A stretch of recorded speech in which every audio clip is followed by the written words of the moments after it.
Hello नमस्कार, आप सभी का बहुत स्वागत है संकल्प एकेडमी में। कैसे हैं आप सभी लोग? आशा करते हैं आप सभी लोग स्वस्थ होंगे और अपनी पढ़ाई को भी कंटिन्यू कर रहे होंगे।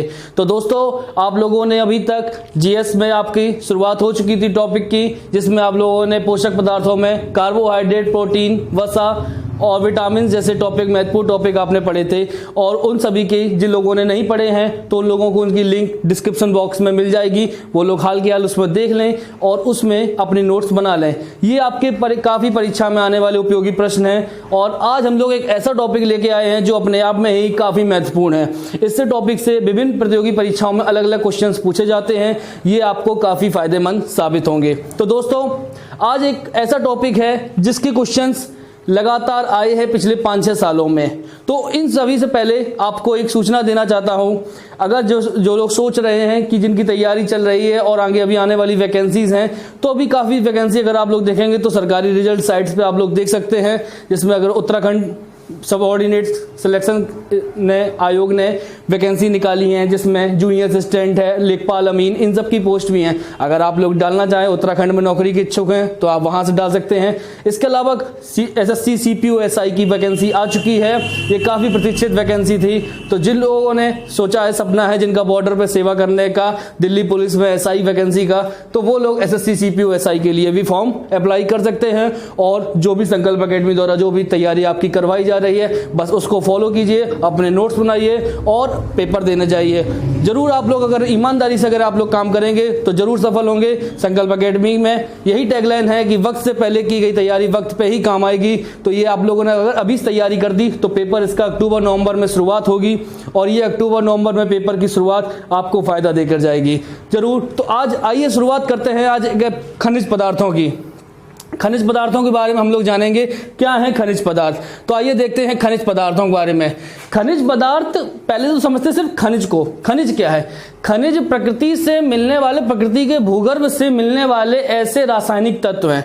ये हमें प्रकृति के भूगर्भ से प्राप्त होते हैं। अब प्रकृति के भूगर्भ से प्राप्त होते हैं तो क्या हमें ये डायरेक्ट हमको लोगों को सीधे मिल जाते हैं? नहीं, ये हमको कभी सीधे नहीं मिलते हैं। इनको हम लोग भोजन के रूप में लेते हैं, पादपों के रूप में मिलते हैं। ये हमें पादपों के संश्लेषण के माध्यम से हमें बाद में ये प्राप्त होते रहते हैं। तो खनिज पदार्थ, जो भी खनिज पदार्थ हैं जो काफी उपयोगी होते हैं शरीर में, उन पदार्थों की अकार्बनिक हैं और हमारे ये प्रकृति के भूगर्भ से पौधों में जाते हैं, पौधों के माध्यम से और जंतुओं के माध्यम से हमें भी ये प्राप्त होते हैं।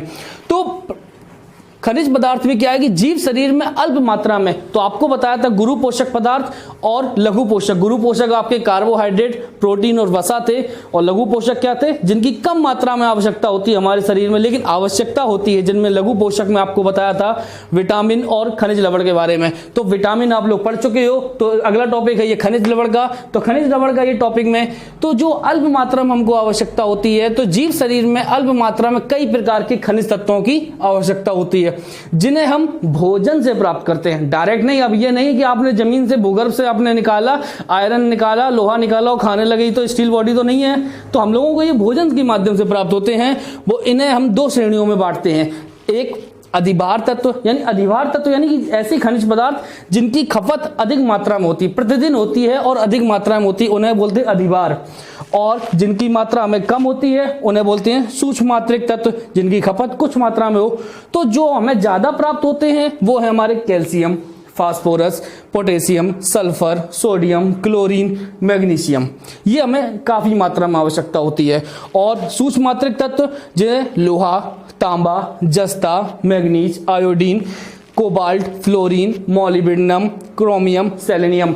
आप में से काफी सारे लोग इनके सभी तत्वों के आप लोगों ने नाम भी सुने होंगे और इनके रासायनिक संकेत भी जानते होंगे। तो इन सभी लोगों के रासायनिक संकेतों को आप लोग जानते हैं। तो आइए हम लोग शुरुआत करेंगे, इन सभी खनिज पदार्थों के बारे में पढ़ेंगे, जो काफी, सभी नहीं पढ़ेंगे, कुछ पढ़ेंगे जो हमारी परीक्षा में काफी उपयोगी हैं। तो आइए देखते हैं। तो मानव तंत्र के लिए आवश्यक खनिज पदार्थों की हम लोग सूची तैयार की है हम लोगों ने, तो वो सूची आपको मिल पाए। ये खनिज तत्व है, इसमें आपके स्रोत हैं, आपको आवश्यकता है, इसमें महत्व है और इसमें आपकी उसकी कमी के प्रभाव। तो कमी के प्रभाव में आप लोगों को सबसे पहले पढ़ेंगे आप लोग कैल्शियम के बारे में। तो कैल्शियम के बारे में आप लोगों को बताना चाहूंगा कि कैल्शियम मानव शरीर में, जीव शरीर में सर्वाधिक मात्रा में उपयोगी और सर्वाधिक मात्रा में प्रयोग किया जाने वाला पदार्थ है, खनिज पदार्थ है। इसकी मात्रा प्रतिदिन हमको चाहिए होती, मिनिमम इतनी मात्रा तो हमको चाहिए ही होती है। हमको 500 मिलीग्राम या फिर हम बोलें 0.5 से 0.59, तो ये इतनी मात्रा की में आवश्यकता होती है। तो कैल्शियम ज्यादातर जो भी आपके पदार्थ हैं, दूध, पनीर, हरी सब्जी, फलियां, अनाज, इनमें आवश्यक होता है। कैल्शियम का कार्य क्या होता है? कैल्शियम हमारे शरीर में पेशियों के संकुचन, तंत्र के कार्यकी के लिए प्रभावित होता है। तंत्र का तंत्र अच्छे तरीके से कार्य करे उसके लिए आवश्यक होता है। इसके अलावा कैल्शियम जो है वो कैल्शियम हमारे रुधिर के जमने में भी सहायता करता है। तो कैल्शियम क्या है? और दांत हमारे सफेद हैं, हड्डियां हमारी सफेद हैं, तो इनके लिए भी कैल्शियम काफी प्रोटीन आवश्यक होता है। तो कैल्शियम हमारे दांतों और हड्डियों की रचना करता है, रुधिर के स्कंदन इसको जमाने में भी सहायता करता है, तंत्र यानी थक्का जमाने में सहायक होता है, तंत्रिकाओं एवं पेशियों के कार्य में भी सहायक होता है। तो अगर कैल्शियम शरीर में ना हो, तो कैल्शियम अगर मात्रा ना हो तो होता क्या है? दांत और हड्डियां दुर्बल हो जाती हैं। दांत और हड्डियां क्या हो जाती? कमजोर हो जाती हैं। हमारे शरीर की वृद्धि भी इससे प्रभावित होती है। शरीर की वृद्धि कैसे प्रभावित होती है? देखा होगा आप लोगों ने, अगर व्यक्ति को बचपन से कैल्शियम की मात्रा नहीं मिल पाती है तो ऐसे लोगों के व्यक्ति के शरीर में दांत जल्दी गिर जाते हैं। दांत इतनी जल्दी गिरते हैं वो क्योंकि उनकी हड्डियां कमजोर हो जाती हैं। हड्डियां कमजोर होंगी तो उसमें विटामिन डी भी नहीं पहुंच पाएगा, क्योंकि विटामिन डी नहीं पहुंचेगा तो हड्डियों की मजबूती नहीं हो पाएगी, और विटामिन डी भी नहीं मिल पाया और कैल्शियम की मात्रा की पूर्ति नहीं हो पाई तो व्यक्ति के शरीर में रिकेट्स यानी सूखा रोग, ऑस्टियोपोरोसिस, ऑस्टियोमेलेसिया, ये सभी रोग आसानी से हो जाते हैं। यानी हड्डियां अगर मजबूत होती हैं तो व्यक्ति का शरीर भी कार्य करता रहता है। तो कुल मिलाकर हड्डियों की मजबूती के लिए भी बहुत आवश्यक है, दांतों की मजबूती के लिए भी यह आवश्यक होता है। नेक्स्ट है फास्फोरस। तो फास्फोरस की मात्रा, जितनी मात्रा हमें कैल्शियम की आवश्यक होती है उतनी ही मात्रा में प्रतिदिन फास्फोरस की आवश्यक होता है। हड्डियों और दांतों में फास्फोरस कैल्शियम के साथ जुड़ के ही कार्य करती हैं, तो इसका भी काम वही है जो ज्यादातर कैल्शियम का होता है। लेकिन हाँ, फास्फोरस का एक काम आपको जरूर बताना चाहूंगा। फास्फोरस हमारे जितनी भी ऊर्जा के तंत्र हैं, ऊर्जा तंत्र जैसे हमारे एटीपी है, एनएडीपी है, ग्लाइकोसिक है, तो ये सभी चीजें जो है जो हमें ऊर्जा देते हैं, तो ये फास्फोरस इनमें ऊर्जा के उपापचयी क्रियाओं में आवश्यक बहुत ज्यादा होता है। इसके अलावा फास्फोरस का एक काम और होता है, हमारे शरीर में अम्ल और क्षार का बराबर संतुलन बना रहे, इसके लिए भी फास्फोरस हमें आवश्यक होता है। तो फास्फोरस की मात्रा क्या है? फास्फोरस 0.9 से 0.59 ग्राम। दूध, मांस, अनाज, इनमें अब फास्फोरस मिलता है। दांतों और हड्डियों में रचना के लिए आवश्यक होता है, अम्ल क्षार की संतुलन के लिए। इसके अलावा एटीपी, ये हमारी ऊर्जा के स्रोत हैं। आरएनए, डीएनए के भी घटक होता है। ये वही चीज है जो कैल्शियम के साथ होती है, वही फास्फोरस के साथ होती है। दांत और हड्डियां दुर्बल हो जाती हैं, शरीर की वृद्धि प्रभावित होती है, उसकी कार्य की प्रभावित होती है। जो लोग नोट्स बना रहे हैं उसका स्क्रीनशॉट ले सकते हैं, फिर आगे हम लोग देखेंगे। आइए देखते हैं। गंधक, सल्फर। सल्फर क्या है? सल्फर हमारे शरीर में विटामिनों के लिए आवश्यक होता है, और सल्फर शरीर में प्रोटीनों का निर्माण हो उसके लिए भी बहुत ज्यादा आवश्यक है। सल्फर सबसे ज्यादा हमारे शरीर में प्रोटीन निर्माण का बहुत अच्छा घटक है। सल्फर हमें भोजन से ही प्राप्त होता है, इसके अलावा प्रोटीन बनाता है। इसकी मात्रा हमें 3 मिलीग्राम की आवश्यकता, सिर्फ 3 मिलीग्राम चाहिए होता है हमको। ये हमारे कई अमीनो अम्ल, और आप लोग जानते हैं प्रोटीन हमारे अमीनो अम्ल से ही बनते हैं। अमीनो अम्ल, प्रोटीन की वास्तविक जो इकाई है वो अमीनो अम्ल है। तो अमीनो एसिड ही होते हैं, अमीनो अम्ल का घटक होता है, और अमीनो अम्ल के घटक के निर्माण में ये गंधक बहुत आवश्यक होता है। प्रोटीन निर्माण में आवश्यक घटक है। इसके अलावा कोलेजन और केराटिन प्रोटीन, अगर 2 प्रोटीन आवश्यक प्रोटीन पूछी जाए तो कोलेजन और केराटिन प्रोटीन, या विटामिन अगर पूछी जाए तो विटामिन आपकी थायमीन प्रोटीन और बायोटिन प्रोटीन, बायोटिन विटामिन यानी B1 और B7, ये 2 विटामिन भी ऐसी हैं जो सल्फर में काफी उपयोगी होती हैं। सल्फर इन्हीं से बनता है, सल्फर के द्वारा ही ये बनती हैं। अगर सल्फर नहीं मिलता है हमको तो हमारे शरीर में प्रोटीन की कमी हो जाएगी। तो आप लोग सभी लोग जानते हैं, अगर हमारे शरीर में प्रोटीन की कमी हो जाती है तो शरीर में प्रोटीन की कमी होने से व्यक्ति की वृद्धि और मरम्मत रुक जाएगी, शरीर की ग्रोथ रुक जाएगी, हमारा शरीर में जो चोट लगेगी उसकी मरम्मत भी नहीं हो पाती अंगों की, तो प्रोटीन की उपापचय में गड़बड़ आ जाती है, मेटाबॉलिज्म प्रभावित होता है। नेक्स्ट है पोटेशियम। पोटेशियम की आवश्यकता कितनी होती है? पोटेशियम हमको प्रतिदिन 2 ग्राम चाहिए होता है। प्रतिदिन 2 ग्राम मिल जाए पोटेशियम की मात्रा क्या है? मांस, दूध, अनाज, फल, सब्जी, इन सभी में आवश्यक है। पोटेशियम भी वही कार्य करता है जो फास्फोरस करता है, यानी हमारे शरीर में अम्ल और क्षार के संतुलन में यह आवश्यक होता है। इसके अलावा जल संतुलन में आवश्यक होता है, तंत्रिका तंत्र की कार्यकी के लिए भी प्रभावित है। अगर पोटेशियम व्यक्ति को नहीं मिलता है तो व्यक्ति को लकवा का खतरा, पैरालिसिस होने का बहुत बड़ा खतरा हो जाता है। इसके अलावा पोटेशियम कम होने पर, और पोटेशियम और सोडियम दो ऐसे तत्व हैं जिनकी वजह से ब्लड प्रेशर भी प्रभावित होता है, तो व्यक्ति को उच्च रक्तचाप की भी समस्या हो जाती है। नेक्स्ट है हमारा सोडियम। सोडियम क्या है?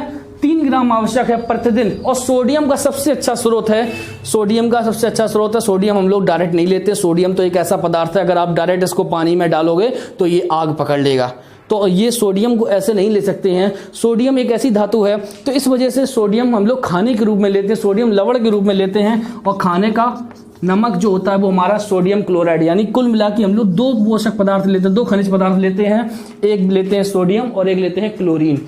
तो सोडियम हमें किससे मिलता है? खाने वाले नमक से मिलता है। इसके अलावा जंतुओं के मांस से भी मिलता है। सोडियम का प्रमुख कार्य क्या है? हमारे शरीर में एसिड और बेस का बैलेंस बना के रखता है, जल संतुलन बना के रखता है, तंत्रिका तंत्र की कार्यकी के लिए भी प्रभावित होता है। अगर ये नहीं हो तो व्यक्ति को हाई ब्लड प्रेशर की समस्या, यानी उच्च रक्तचाप की समस्या हो जाती है, भूख की कमी हो जाती है, भूख नहीं लगती है व्यक्ति को। इसके अलावा हमारी जो पेशियां हैं वो सिकुड़ने लगती, ऐंठन होने लगती, उनमें दर्द उत्पन्न होने लगता है, ये सोडियम की वजह से होता है। आइए इसका आप लोग स्क्रीनशॉट ले लें, इसके बाद नेक्स्ट देखेंगे हम लोग। नेक्स्ट है हमारा मैग्नीशियम। तो मैग्नीशियम क्या है? मैग्नीशियम की प्रतिदिन हमें आवश्यकता 3.5 यानी 3.5 मिलीग्राम आवश्यकता होती है। अनाज, हरी सब्जी में मैग्नीशियम हमको मिलता है। जो मैग्नीशियम का कार्य है, कैल्शियम का कार्य भी वही होता है। कैल्शियम के कार्य में मैग्नीशियम कार्य में इतना अंतर है। पहले अंतर क्या, पहले समानता देखेंगे। तो पेशी तंत्र और तंत्रिका तंत्र की उत्तेजनशीलता, इनकी संकुचनशीलता को देखता है। इसके अलावा इनको कम करता है। उपापचय में एंजाइमों का सहायक घटक होता है। ये हमारे शरीर की मेटाबॉलिज्म क्रियाओं को भी प्रभावित करता है। तो एक बात यहाँ पे बताना चाहूंगा, यदि हम लोग, आप लोग सभी लोग जानते होंगे कि वृक्क में बनने वाली पथरी कौन होती है, कमेंट बॉक्स में बताइएगा।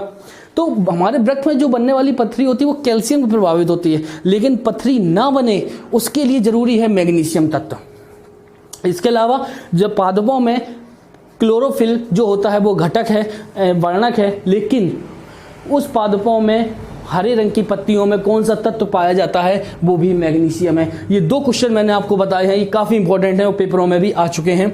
अगर ये मैग्नीशियम ना हो तो मांसपेशियों में ऐंठन होने हो जाती है। इसके अलावा तंत्रिका तंत्र की कार्यकी भी प्रभावित होती है। तो कुल मिलाकर तंत्रिका तंत्र की कार्यकी का मतलब क्या है? ये तंत्रिका तंत्र की जो कार्यकी है, तंत्रिका तंत्र का सिस्टम है, ये सिस्टम यानी नर्वस सिस्टम हमारा ब्रेक हो जाता है। नर्वस सिस्टम ब्रेक हो जाता है तो इस वजह से व्यक्ति को लकवा तक की शिकायत हो जाती है, उसका मानसिक संतुलन बिगड़ जाता है, शारीरिक संतुलन भी बिगड़ जाता है, व्यक्ति पागल तक हो सकता है, बीमार भी हो सकता है। ये सभी चीजें तंत्रिका तंत्र से ही प्रभावित है। हमारी न्यूरो सिस्टम उसका बिल्कुल डाउन हो जाता है। नेक्स्ट है क्लोरीन। तो क्लोरीन क्या है? क्लोरीन हमको जैसे अभी आपको बताया था सोडियम और क्लोराइड, तो सोडियम क्लोराइड में सोडियम आप पढ़ चुके हैं, क्लोरीन हमें साधारण नमक से मिलती है, और ये भी हमारे शरीर में जैसे सोडियम अम्ल और क्षार एसिड और बेस का संतुलन बनाता है, वैसे ये भी बनाता है। इसके अलावा ये जो आप लोग देख रहे होंगे जठर रस का घटक, जठर रस क्या है? जठर रस ये आपको नेक्स्ट टॉपिक में आगे आपको पढ़ाएंगे पाचन तंत्र में। तो होता क्या है हमारे शरीर में पाचन तंत्र की क्रियाओं में, जब भी मनुष्य कुछ खाता है तो मनुष्य खाते समय ये हमारा होता है पेट, ये हमारा आमाशय है। इस आमाशय की दीवारों पे एक अम्ल स्रावित होता है, वही अम्ल होता है वो एक एंजाइमों से भरपूर एक रस होता है जिसको हम लोग बोलते हैं जठर रस। इस जठर रस में हमारा HCl अम्ल पाया जाता है, हाइड्रोक्लोरिक अम्ल, यानी सबसे ज्यादा हाइड्रोक्लोरिक अम्ल जो है, ये हाइड्रोक्लोरिक अम्ल मानव के शरीर में पहले से ही मौजूद होता है। ये बाहर से आए हुए जीवाणुओं, कंकड़ पत्थरों, इन सबको भी खत्म कर देता है, इतना एसिड होता है। तो एसिड इसके अलावा हमारे शरीर में बेस पहले से ही क्षार मौजूद होता है, तो इन सबका संतुलन ये बनाता है। इसके अलावा तो हमारे शरीर में जब भी पेट में जब एसिडिटी होती है तो वो जठर रस की वजह से ही होती है, क्योंकि ये HCl की मात्रा बढ़ जाती है। HCl का pH मान 0 होता है, ये आप लोग नोट कर लीजिएगा। HCl का pH मान, और जिसका जितना डाउन होगा वो उतना ही सबसे ज़्यादा pH मान यानी सबसे कम pH मान इसी का होता है। इसी वजह से ये सबसे ज़्यादा HCl को सबसे ज़्यादा अम्लीय माना गया है, इस वजह से, और जठर रस में पाया जाता है, ये आप लोग सभी लोग जान चुके। तो अगर ये ना हो तो व्यक्ति को भूख की कमी लगती है, पेशियों में भी ऐंठन होती है, जैसे कि सोडियम की वजह से नमक ना मिलने से पेशियों में ऐंठन होती है, भूख की कमी होती है। सेम क्लोरीन के साथ में भी ऐसा ही है। नेक्स्ट है लोहा। लोहा, ये अभी तक में सबसे ज्यादा पूछा भी जाता है लोहे के बारे में। लोहा है क्या? लोहे का सर्वोत्तम स्रोत है यकृत या कलेजी, जैसे हम लोग बोलते हैं कलेजा। तो हम सबसे ज्यादा लोहा मिलता, अगर यकृत ऑप्शन में नहीं होता है तो आपको वहां पे मेथी मिलेगा, मेथी भी नहीं है तो आपको वहां पुदीना मिलेगा, पालक मिलेगा, ये सभी चीजें मिलती हैं। तो कुल मिला के हरी पत्तेदार सब्जी, पुदीना, मेथी, धनिया, ये सभी चीजें मिलेंगी, ये शाकाहारी। और अगर मांसाहारी में पूछेंगे तो सबसे ज्यादा अगर लोहे की मात्रा अगर किसी में मिलती है तो वो है यकृत। अब डायरेक्ट लोहा तो हम लोग लेते नहीं है, खा नहीं सकते, तो लोहे की मात्रा आती कहाँ से है? ये लोहे की मात्रा इन्हीं सब पोषक पदार्थों से आती है। इसके अलावा बाजरा की जो रागी होती है, सेब, केला, अंडे का पीला पदार्थ, ये सभी चीजों से हमें लोहा मिलता है। तो लोहे की मात्रा के अलावा तो लोहा है क्या कि मिलता क्या? हमारे शरीर में लोहा हीमेटिन के रूप में जमा होता है। ये हीमेटिन हमारे हीमोग्लोबिन में मिलता है, और हीमोग्लोबिन के बारे में आप लोग पढ़ चुके हो, हीमो प्लस ग्लोबिन। तो हीमो हमारा हीमेटिन से बनता है और ग्लोबिन एक प्रोटीन है जो रक्त की संयोजी प्रोटीन है जो ऑक्सीजन का संवहन करती है शरीर में। तो ये हमारी प्रोटीन है। तो हमारे शरीर में लोहे की मात्रा इसी वजह से आवश्यक होती है। और जब ये लोहा नहीं पहुंचेगा हमारे शरीर में, आयरन की मात्रा नहीं होगी, तो व्यक्ति के शरीर में ब्लड बनना कम हो जाएगा, यानी हीमोग्लोबिन डाउन हो जाएगा। और हीमोग्लोबिन डाउन हो जाएगा तो आप सभी लोग इस तरह जानते हैं ही कि हीमोग्लोबिन डाउन होने से व्यक्ति के शरीर में पेशियों में ऐंठन हो जाती है और रक्त की मात्रा कम हो जाती है। नॉर्मल जो रक्त की मात्रा 5-6 लीटर होती है वो और डाउन होती चली जाती है हीमोग्लोबिन डाउन होने से। हीमोग्लोबिन और साइटोक्रोम एंजाइम यानी कि हमारे गुणसूत्रों पे भी ये प्रभावित होता है और एंजाइमों का ये घटक है। हीमोग्लोबिन की कमी से रक्त क्षीणता, जैसे हम लोग एनीमिया कहते हैं, आप लोग विटामिन के टॉपिक में रक्त क्षीणता पढ़ चुके हैं। इसके अलावा शरीर का जो सुरक्षा तंत्र है, हमारा शरीर का सुरक्षा तंत्र है, वो सबसे ज्यादा इससे प्रभावित होता है, वो दुर्बल हो जाता है। तो ये शरीर के सुरक्षा तंत्र। तो अभी अब इसको आप लोग इसका स्क्रीनशॉट ले लें और हम लोग देखेंगे नेक्स्ट स्लाइड में नेक्स्ट पोषक पदार्थ, नेक्स्ट खनिज पदार्थों के बारे में। तो आइए देखते हैं। आयोडीन। आयोडीन क्या है? आयोडीन एक ऐसा भोज्य पदार्थ है, एक ऐसा खनिज पदार्थ है यदि व्यक्ति को मात्रा इसकी आवश्यकता हमें बहुत कम होती है। हमारे शरीर में प्रतिदिन इसकी आवश्यकता में मात्र 150 माइक्रोग्राम आवश्यकता है, बहुत कम आवश्यकता जरूरत है, लेकिन आवश्यकता होती जरूर है। अगर ये व्यक्ति को ना मिले तो व्यक्ति के शरीर में, हमारे गले में एक एच के आकार के, अंग्रेजी के एक एच के आकार की एक ग्रंथि होती है, इसको बोलते हैं हम लोग थायराइड ग्रंथि। और इस थायराइड ग्रंथि से थायरोक्सिन हार्मोन निकलता है और ये थायरोक्सिन हार्मोन अगर व्यक्ति के शरीर में कम हो जाता है तो व्यक्ति के शरीर में व्यक्ति को घेंगा की समस्या हो जाती है, गलगंड की समस्या हो जाती है, यानी उसका गला सूज जाता है। और गला सूज जाता है तो व्यक्ति की सिर्फ खोपड़ी दिखती है, धड़ दिखता है, गर्दन नहीं दिखती भैया। तो आयोडीन लेना हमें बहुत जरूरी होता है और आयोडीन के लिए सबसे जरूरी आवश्यक है आयोडीन युक्त नमक। बहुत से नमक बिना आयोडीन के होते हैं, इसलिए आयोडीन युक्त नमक ही अगर आप खाते रहें तो आपके शरीर में आयोडीन की मात्रा पर्याप्त पहुंचती ही रहेगी। तो आयोडीन युक्त नमक, तो आयोडीन सबसे ज्यादा हमको मिलता भी है दूध में और समुद्री भोजनों में। समुद्री जो घास होती है, इन समुद्री घासों में आयोडीन की मात्रा प्रचुर होती है, सबसे ज्यादा समुद्री घासों में मिलती है। तो अब इसका कार्य क्या है? थायरोक्सिन हार्मोन का यह महत्वपूर्ण घटक है। तो आप लोग समझ ही चुके हैं, क्योंकि थायरोक्सिन हार्मोन अगर शरीर में संश्लेषित हो रहा है तो उसमें कौन सा पोषक पदार्थ है, कौन सा खनिज पदार्थ है? आयोडीन। इसकी वजह से समस्या क्या होती है? घेंगा रोग हो जाता है। जड़ मानवता में व्यक्ति की कुंठित बुद्धि हो जाती है, बहुत सूक्ष्म दिमाग होता चला जाता है, होठ मोटे होते चले जाते हैं, शरीर मोटा होगा, बुद्धि मोटी होती चली जाती है, हाथ पैर तक कमजोर हो जाते हैं, ये सूजने की समस्या हो जाती है, जड़ मानवता व्यक्ति के शरीर हो जाती है, उसकी IQ लेवल भी डाउन हो जाती है। नेक्स्ट है जस्ता। जस्ता क्या है, ये क्वेश्चन लास्ट ईयर आया था, क्वेश्चन एसएससी में ही पूछा गया था कि हमारे शरीर में इंसुलिन हार्मोन, एक हार्मोन है इंसुलिन, तो इंसुलिन हार्मोन की कार्यकी के लिए कौन सा खनिज पदार्थ आवश्यक होता है? ऑप्शन में तांबा, जस्ता, लोहा, आयोडीन, ये ऑप्शन में थे। तो ये सबसे ज्यादा प्रभावित होता है जिंक, यानी इंसुलिन हार्मोन हमारे अग्नाशय में मिलता है। और इंसुलिन हार्मोन, आप सभी लोगों ने इंसुलिन का नाम सुना होगा, आप लोग जानते होंगे किस में दिया जाता है? ये डायबिटीज के रोगियों को दिया जाता है। ये डायबिटीज के रोगियों को इंसुलिन हार्मोन, इंसुलिन की इंजेक्शन दिए जाते हैं ताकि उनके शरीर में, डायबिटीज होती किसे है? डायबिटीज की समस्या, शरीर में जब रुधिर में जब ग्लूकोज की मात्रा बढ़ जाती है तब उस व्यक्ति को डायबिटीज हो जाती है। तो ऐसी स्थिति में ये कार्य करता है जल अपघटन अर्थात हमारे पाचन। तो अग्नाशय हमारे पाचन अंग का भी एक महत्वपूर्ण अंग है, पाचन तंत्र का। तो पाचन एंजाइमों सहित लगभग 80 एंजाइमों का सह घटक है। तो लगभग 80 एंजाइमों का कार्य करता है, जो 80 एंजाइम पूरे बॉडी में बाहर के स्रोतों से जो भी हमें मिलते हैं, तो उन सभी में कार्य करने के लिए बहुत आवश्यक होता है जिंक यानी जस्ता। और जब ये नहीं होता है तो इसकी वजह से त्वचा खुरदरी हो जाती है, व्यक्ति के शरीर में रक्त की समस्या हो जाती है, रक्तहीनता हो जाती है और व्यक्ति की वृद्धि भी कुंठित हो जाती है। नेक्स्ट है तांबा। तांबा क्या है? अगर ऑप्शन में आपको नहीं मिलता है हीमोग्लोबिन बनाने के लिए, तो आपको ऑप्शन में मिलेगा तांबा। तांबा की मात्रा बहुत कम आवश्यक होता है तांबा, लेकिन आवश्यक होता है, ये भी माइक्रोग्राम में ही मिलता है, अगर मिलता रहे पर डे। तो ये मांस से, मेवा, फलियों, हरी सब्जी, समुद्री भोजन, इन सभी में तांबे की मात्रा हमको मिलती रहती है। तो तांबा जो है हीमोग्लोबिन और अस्थियों के निर्माण में आवश्यक होता है। इसके अलावा आप सभी लोग जानते हैं विद्युत संचरण में या इलेक्ट्रॉन संवहन में भी तांबे की आवश्यकता होती है।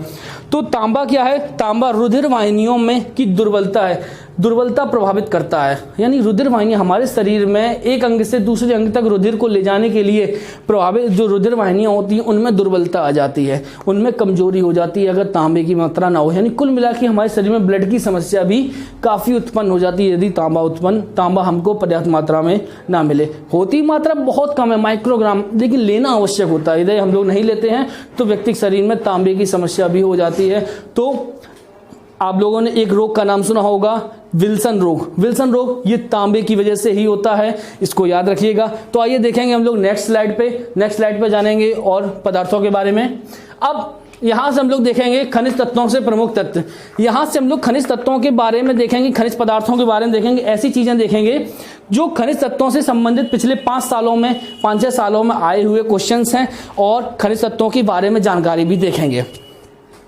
खनिज तत्वों का काम क्या है? खनिज तत्वों का हमारे शरीर में सारा काम है, जो भी अभी पोषक पदार्थ आप देख के आए थे। हाँ, बस ये ऊर्जा नहीं देते शरीर को, लेकिन जो भी शरीर में एंजाइम काम करते हैं उन एंजाइमों के सहघटक हैं, ये को एंजाइम है, यानी उनके लिए काम करने के लिए आवश्यक जरूर है। तो हमारे शरीर में अस्थियों, दांतों, हृदय स्पंदन, पेशी संकुचन, रुधिर संचरण, सभी कुछ में ये आवश्यक है। यानी कुल मिला के खनिज पदार्थ ऑलराउंडर हैं, जो हमारे अस्थियों, हड्डियों, दांतों, रुधिर के स्पंदन में, हृदय स्पंदन में, पेशी संकुचन में, तंत्रिका तंत्र की कार्यकी में, सभी में आवश्यक होते हैं ये हमारे खनिज पदार्थ।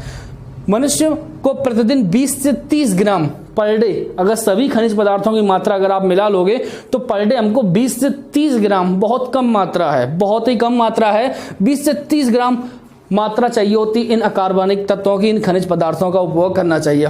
यदि नहीं मिलते, किसी भी पदार्थ की कम होती है, तो वैसे ही समस्या बढ़ने लगती है। इनका पर डे उत्सर्जन भी होता है, कुछ रह जाते हैं हमारी बॉडी में, कुछ, यानी कुल मिला के हमें पर डे भोजन में भी लेना आवश्यक होता है।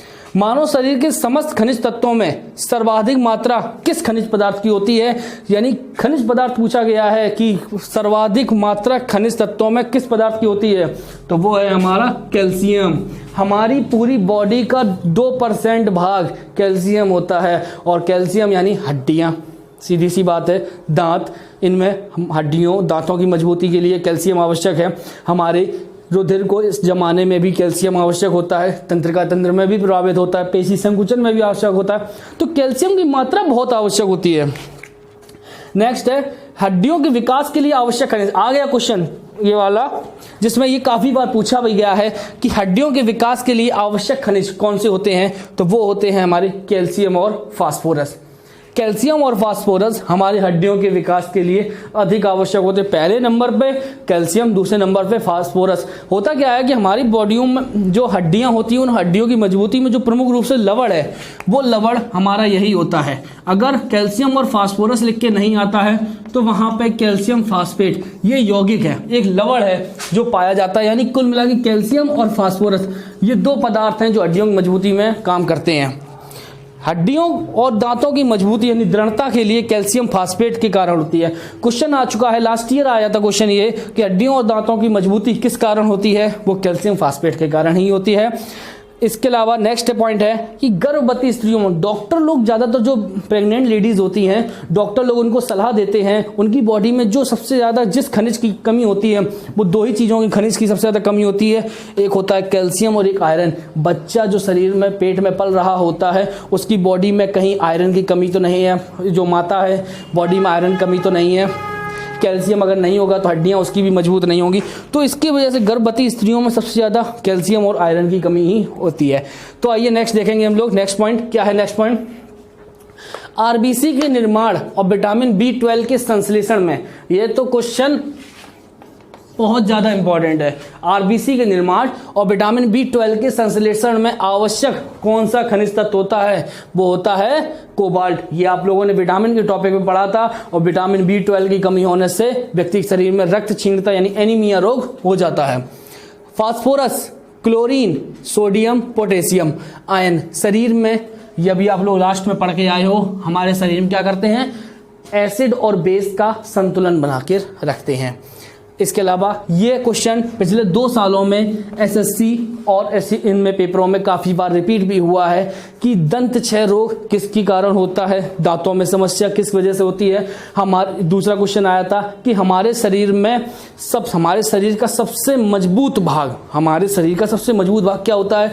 तो वो होता है दांतों का इनेमल। ये इसको याद रखिएगा, इस वर्ड को फीड कर लीजिएगा अपने दिमाग में, दांतों का इनेमल। ये जो इनेमल है मसूड़े के ऊपर होता है, ये हमारे दांतों की रक्षा करता है, सबसे मजबूत भाग होता है।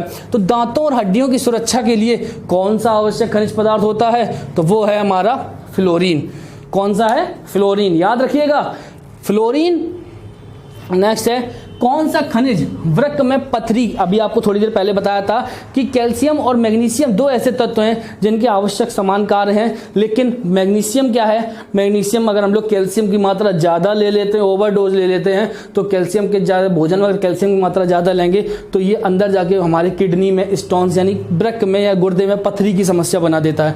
तो गुर्दे में पथरी ना हो उसके लिए कौन बनने से रोकता है? वो रोकता है हमारा मैग्नीशियम। ये हमारा मैग्नीशियम इसमें काफी आवश्यक होता है। तो नेक्स्ट क्वेश्चन है, ये भी काफी बार, इसमें देखिए जिसमें स्टार लगा है ये काफी बार रिपीट हुए हैं क्वेश्चंस। तो वृक्क को गुर्दे में बनने वाली पथरी किस पदार्थ की होती है? ये काफी बार क्वेश्चन पूछा गया है। ये क्वेश्चन है आंसर इसका कैल्शियम ऑक्जेलेट। इनको साथ में दोस्तों नोट करते रहिएगा सभी लोग। नेक्स्ट है ऊर्जा के उपापचय में किस तत्व का योगदान अति आवश्यक है? अभी आपको एटीपी, एनएडीपी इन सभी के बारे में आपको बताया था। जो ऊर्जा हमारे शरीर में श्वसन के लिए भी आवश्यक है वो कौन सा खनिज पदार्थ है? वो है हमारा फास्फोरस। तो आइए नेक्स्ट पॉइंट को हम लोग देखेंगे। इसमें हम लोग नेक्स्ट है, पीछे करिए, इसमें नेक्स्ट पॉइंट को देखेंगे हम लोग। दंत क्षय रोग किसके कारण होता है? दंत क्षय रोग होता है हमारा फ्लोरीन के कारण। ये अभी आपको बताया कि इंपॉर्टेंट क्वेश्चन काफी है इंपॉर्टेंट। ये इसमें स्टार लगा लीजिएगा, बहुत इंपॉर्टेंट क्वेश्चन है। दंत क्षय रोग किसके कारण होता है? ये फ्लोरीन की जब शरीर में कमी होती है तो दंत क्षय रोग हो जाता है। इसके अलावा यदि फ्लोरीन की मात्रा हमारे शरीर में अधिक बढ़ जाती है तो होता क्या है? तो व्यक्ति को फ्लोरोसिस रोग हो जाता है। ये फ्लोरोसिस रोग क्या है? फ्लोरोसिस रोग में दांत चितकबरे हो जाते हैं। तो दांत चितकबरे होने की वजह से फ्लोरीन की अधिकता के कारण ये रोग होता है। नेक्स्ट है, ये क्वेश्चन आप लोगों के लिए नया होगा या आप बहुत से लोग जानते भी होंगे कि पहाड़ों पे आप लोगों ने देखा होगा, पहाड़ों पे रहने वाले लोगों की ज्यादातर उनकी गर्दन जो होती है आपको बहुत कम दिखती है। होता क्या, उनकी या तो गर्दन उनकी सूजी हुई होगी या उनके साथ ऐसा होता है। पहाड़ी क्षेत्र जो होते हैं वो इसी वजह से होता क्या है कि पहाड़ों पर जो निवास करते हैं वहां के पानी में आयोडीन की मात्रा बहुत कम होती है। तो आयोडीन की मात्रा कम होने पर, तो आप सभी लोग इतना तो जान गए हो कि आयोडीन की मात्रा से कम होने से कौन सा रोग होता है, घेंगा। तो घेंगा रोग होता है। तो इस वजह से पहाड़ों पर जो लोग निवास करते हैं तो उनके साथ में भी उनकी गर्दन में भी यही इफेक्ट पड़ता है, सूज जाती है गर्दन, तो उनके रोग जो होता है वो घेंगा होता है। इसी वजह से पहाड़ी क्षेत्र जो कहे जाते हैं वो घेंगा क्षेत्र कहे जाते हैं। घेंगा क्षेत्र, या फिर हम लोग बोले इंग्लिश में इनको बोलते हैं ग्वाइटर बेल्ट। ये ग्वाइटर बेल्ट वाले क्षेत्र बोले जाते हैं पहाड़ी क्षेत्र जो होते हैं। नेक्स्ट है, हड्डी में कौन सा लवण सर्वाधिक होता है? तो हड्डियों में आपको बताया था कि थोड़ी देर पहले कि हड्डियों की दृढ़ता का सबसे प्रमुख कारण क्या है, वो है कैल्शियम फास्फेट, और कैल्शियम फास्फेट ही प्रमुख पाया जाता है हड्डियों में। नेक्स्ट है, रुधिर का थक्का जमाने के लिए आवश्यक खनिज पदार्थ। यहां पे देखिए क्वेश्चन पॉइंट नंबर 17, इसको सभी लोग जरा ध्यान से देखिएगा। ये आप लोगों ने पिछले पोषक पदार्थों में कई बार देखा होगा, रुधिर का थक्का, रुधिर का थक्का, हर टॉपिक में आपको रुधिर का थक्का बताते हैं। अगर रुधिर का थक्का जमाने वाला आपको हमने प्रोटीन बताई थी, तो रुधिर का थक्का जमाने की आपकी प्रोटीन थी, कौन सी थी, फाइब्रिनोजेन। ये आपकी रुधिर का थक्का जमाने में मदद करती थी। इसके अलावा जब आपसे विटामिन का टॉपिक पढ़ाया गया तो आपको विटामिन बताएगा कौन से विटामिन रुधिर का थक्का जमाने में आवश्यक होती है, तो विटामिन के। तो आज आपने पढ़ा कि रुधिर का थक्का जमाने में कौन सा खनिज पदार्थ आवश्यक है, तो वो है कैल्शियम। तो ये है तो तीनों चीजें, लेकिन कोई प्रोटीन है तो कोई विटामिन है तो कोई खनिज पदार्थ है। इसको जरा आप लोग याद रखिएगा। नेक्स्ट है, निम्नलिखित में से किसमें कैल्शियम की मात्रा सर्वाधिक होती है? अब यहां से क्वेश्चन आपके ऑप्शनल है कुछ, तो इसमें आप लोग देखिएगा निम्नलिखित में से किसमें कैल्शियम की मात्रा सर्वाधिक होती है। तो आइए देखते हैं, इसमें पहला क्वेश्चन है, निम्नलिखित में से किसमें कैल्शियम की मात्रा सर्वाधिक होती है? तो सर्वाधिक होती ऑप्शन आपको दे दिए गए, पनीर, सोयाबीन, नारियल, सूरजमुखी। तो आप लोग कैसे डिफाइन करेंगे इसमें पनीर? तो पनीर, सोयाबीन, नारियल, सूरजमुखी कैसे डिफाइन करेंगे, इसमें ऑप्शन क्या होगा? तो अभी आपको बताया था कैल्शियम, इसके सभी स्रोत हैं कैल्शियम के, लेकिन मात्रा अगर हम लोग देखेंगे, होता क्या है कि कैल्शियम की मात्रा जो इसमें हम लोग देखते हैं वो हम लोग मिलीग्राम प्रति 100 ग्राम में देखते हैं। यानी 100 प्रति 100 ग्राम में कितने मिलीग्राम की मात्रा होती है? तो सबसे ज्यादा मात्रा जो होती है वो होती है हमारी, पहले आप लोग सभी लोग कमेंट बॉक्स में बताइएगा इन सभी के आंसर्स। तो सबसे ज्यादा जो मात्रा होती है वो होती है हमारी पनीर की। पनीर की जो मात्रा होती है वो पनीर होता है कैल्शियम में, पनीर 790 मिलीग्राम प्रति 100 ग्राम होता है। यानी 100 ग्राम पनीर में 790 मिलीग्राम पनीर आपको मिलता है। सबसे ज्यादा पनीर में कैल्शियम की मात्रा होती है। फिर इसके बाद में दूसरा नंबर है सोयाबीन, सीरियल से लिखा है, पनीर के बाद आता है सोयाबीन दूसरे नंबर पे, दूसरे के बाद तीसरे पे ये है नारियल, और सूरजमुखी चौथे पे। नारियल में, सोयाबीन में होती है आपकी 440, नारियल में आपकी होती है 400, और सूरजमुखी में आपकी होती है 280। ये आपकी कैल्शियम की मात्रा डिफाइन आपकी होती है। नेक्स्ट है आपका क्वेश्चन, निम्नलिखित में से किसमें फास्फोरस की मात्रा सर्वाधिक होती है? तो फास्फोरस की मात्रा जो सर्वाधिक होती है, ऑप्शन है सोयाबीन, सूरजमुखी, गाजर, काजू, मूंग दाल, यानी कि। तो कुल मिला के आज हमने 5 ऑप्शन दे दिए आपको। अब बताइए 5 ऑप्शन में से क्या डिफाइन करेंगे, कौन सा होगा आपका कि सोयाबीन, सूरजमुखी, गाजर, काजू और मूंग दाल में किसमें सबसे ज्यादा फास्फोरस की मात्रा है? तो सबसे ज्यादा फास्फोरस की जो मात्रा होती है वो आपकी होती है सोयाबीन में। सोयाबीन में फास्फोरस की मात्रा आपकी 690 मिलीग्राम प्रति 100 ग्राम, यानी 100 ग्राम सोयाबीन में 690 मिलीग्राम सोयाबीन पाया जाता है सबसे ज्यादा। इसके बाद सूरजमुखी है, फिर है आता है गाजर, ये भी सीरियल से ही लिखे हैं, सोयाबीन दूसरे नंबर पे, सूरजमुखी, फिर है गाजर, फिर काजू, फिर है आपका मूंग। नेक्स्ट हम लोग स्लाइड पे हम लोग देखेंगे किस पदार्थ में आयरन की मात्रा सर्वाधिक होती है। तो देखेंगे निम्नलिखित में से किसमें आयरन की मात्रा सर्वाधिक है। तो अभी आप लोगों ने पढ़ के आए हो, आप लोगों को खनिज पदार्थों के टॉपिक में, इसमें आपको आयरन भी दिया था, लोहा। तो लोहे में निम्नलिखित में से किसमें लोहे की मात्रा सर्वाधिक है? ये क्वेश्चन काफी बार आ चुका है, काफी इसको जरूर याद रखिएगा। भले ही एक बार आप लोग कैल्शियम और फास्फोरस याद ना रखें, लेकिन आयरन की मात्रा किसमें सर्वाधिक होती है? यहाँ पे अगर ऑप्शन 5 हमने आपको दिए, ये ऑप्शन अगर ना मिले तो आप में इसमें सभी 5 ऑप्शन में से 4 ऑप्शन तो आपको मिलने होते हैं। पहली बात तो ये, बहुत से लोगों का इसमें आंसर लगता है पालक। तो पालक होता है, तो आप लोग बताइएगा क्या पालक में होती है सबसे ज्यादा आयरन की मात्रा? ऐसा है या नहीं है, ये आपको बताना है। सबसे ज्यादा मात्रा भी आप लोग पढ़ के आए हो, वो सबसे ज्यादा मात्रा होती है यकृत में। जितना यकृत आप, अगर आप लोग नॉनवेज खाते हो, जितना यकृत आप खा लोगे उतनी आपको आयरन की मात्रा, यकृत यानी कलेजा, यानी इनकी मात्रा अगर आपको पहुंचती है तो सबसे ज्यादा यकृत की मात्रा में आयरन की मात्रा होती है। यकृत के बाद दूसरा जो सबसे ज्यादा है जिसमें लोहे की मात्रा सर्वाधिक है वो है हमारा मेथी। मेथी में सबसे ज्यादा आयरन की मात्रा होती है, वो मात्रा हमारी 16.9 मिलीग्राम, ये भी प्रति 100 ग्राम में होती है, यानी कि 100 ग्राम मेथी में 16.9 मिलीग्राम पाया जाता है। इसके बाद आता है हमारा पुदीना। पुदीना में होता है, पुदीना में 15.6। पालक में इसके बाद आता है 10.9। पालक में जो होता है, पालक में मात्रा 10.9 होती है और धनिया में 10.8।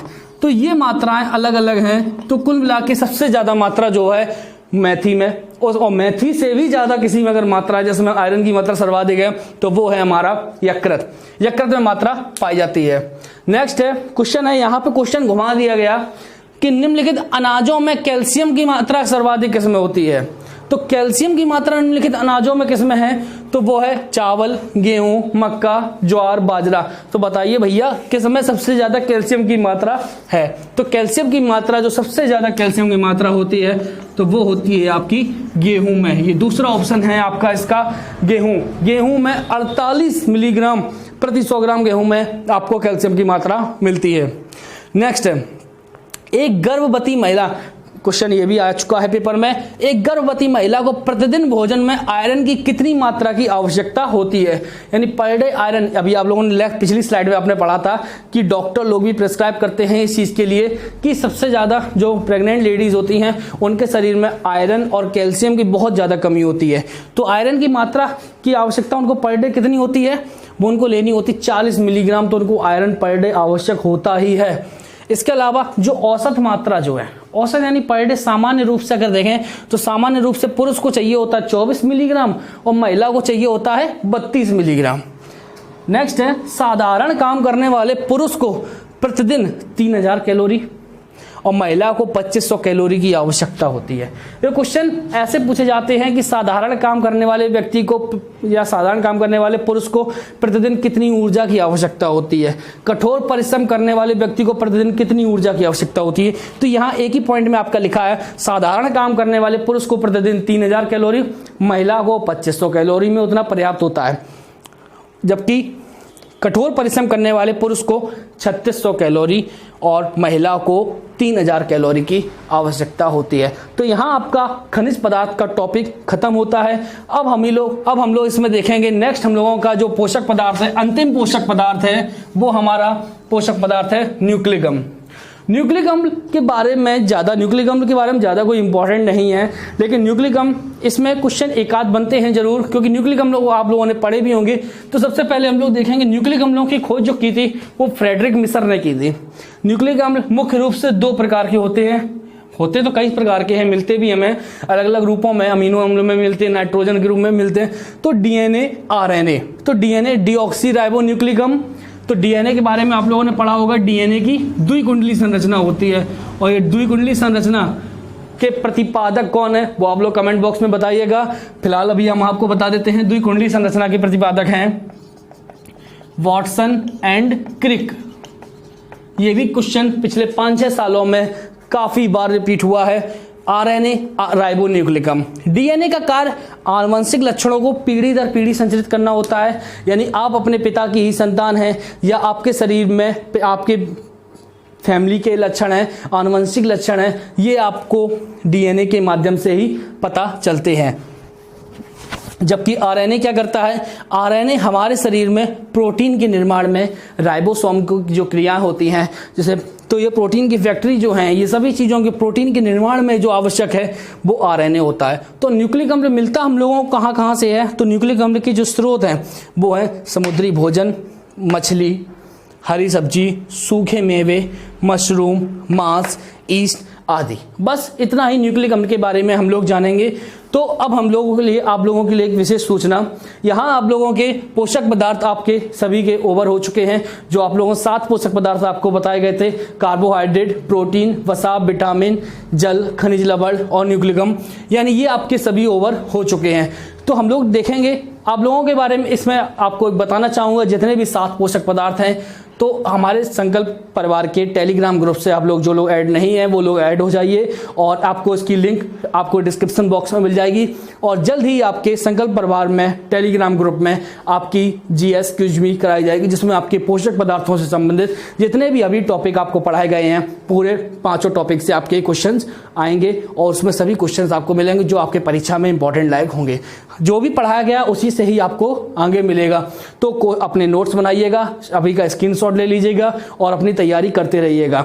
यहाँ आपके लिए एक पॉइंट है, एक बात है आपके लिए कि बस कभी अपने आप को इतना मत हारना, कोशिश हमेशा करो।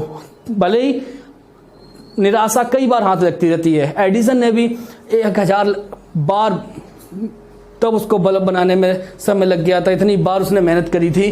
तो कभी अब 1-2 बार अगर आप लोग फेल हो जाते हो, इसका मतलब ये नहीं है कि आपका जीवन खत्म हो गया या संघर्ष खत्म हो गया। ये अभी शुरुआत ही समझा करें इसको। कोशिश करना मत छोड़िए कभी भी, क्योंकि हमेशा गुच्छे की आखिरी चाबी भी ताला खोल सकती है, और ये ताला आपकी किस्मत का भी हो सकता है। तो जरूरी नहीं है कि अगर आप लोग 1-2 पेपर में अगर आपका रिटर्न नहीं निकल रहा तो आप लोग उदास होकर बैठ जाएं और तैयारी करना बंद कर दें, या फिर आप लोग उस चीज़ का रोना रोएं। ऐसा जरूरत नहीं है। आप लोग अपनी मेहनत करिए, तो हो सकता है ईश्वर ने आपके लिए कुछ अच्छा ही सोच के रखा हो। तब तक के लिए धन्यवाद। जय हिंद।